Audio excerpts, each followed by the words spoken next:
After his encounter with President Bendix, Superman has been trying to figure out on what he's going to do next with helping the people of Gamora.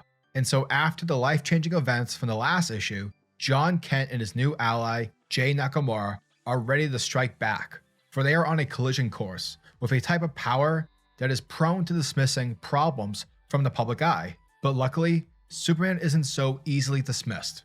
This is an issue which highlights the importance of journalism and uncovering hard truths.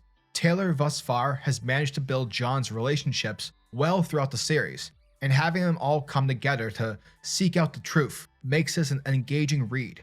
Taylor's dialogue between Jon, Lois, and Jay, and the others in this issue is full of rich detail about their current events and politics, making the DC Universe feel more lived in and relatable to our own.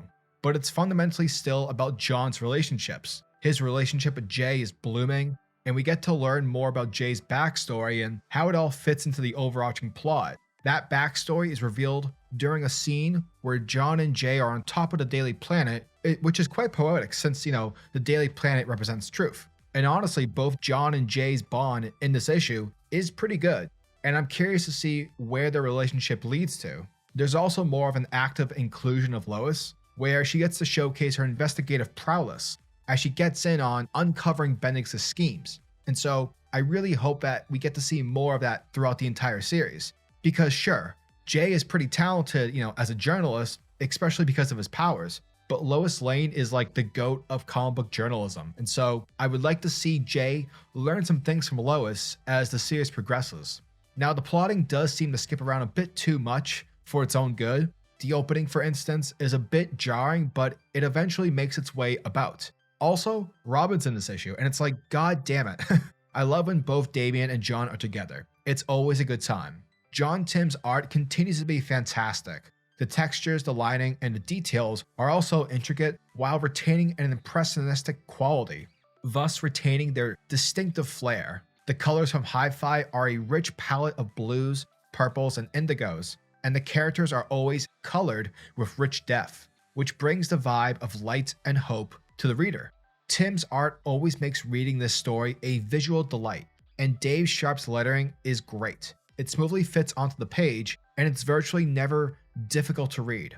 Superman Son of Kal-El remains to be one of the best Superman stories of late, and this issue sets aside heavy action to focus on the importance of investigative journalism and holding people in power accountable. Taylor writes Jon and the supporting characters with great detail and emotional depth. Superman Son of Kal-El issue number 6 gets an 8.5 out of 10. Our story picks up in Bloodhaven, with children being kidnapped.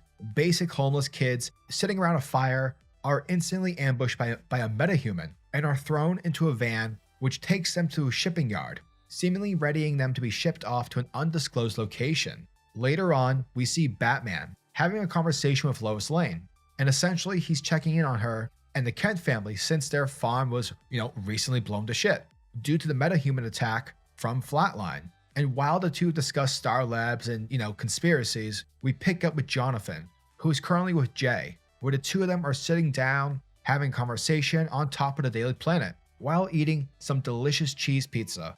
Now it's here where Jay reveals his origin story, on how he was experimented on in Gamora by the one and only President Bendix. And apparently after taking over everything, it was the last real election that the country Gamora ever had, for Bendix became a full-on dictator, and with his dictatorship came the experiments.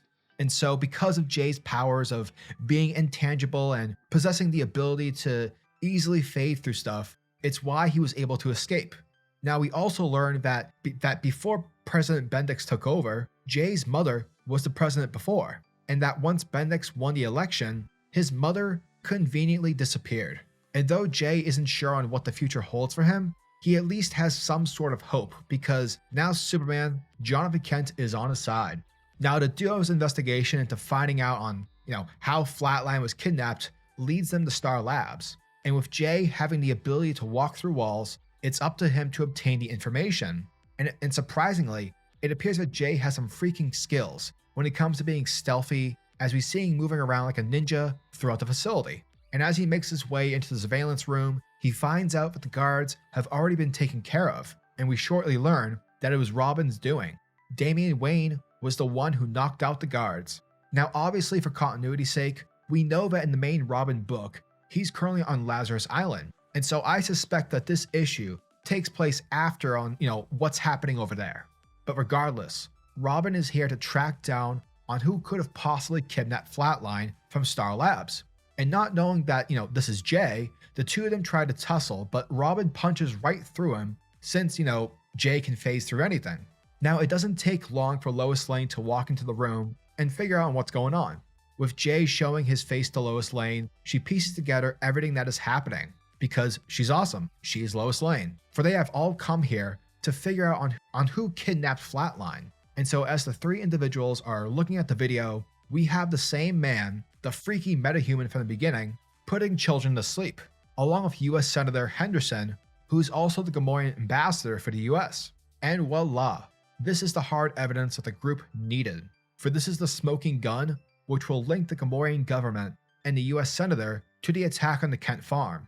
But not only that, it will also link them to the metahuman project. And while everyone starts to discuss the plan, Robin has a conversation with Superman off to the side, saying that he is his best friend and that he knows him better than anyone else, as he saw the relationship with Jay coming from a mile away.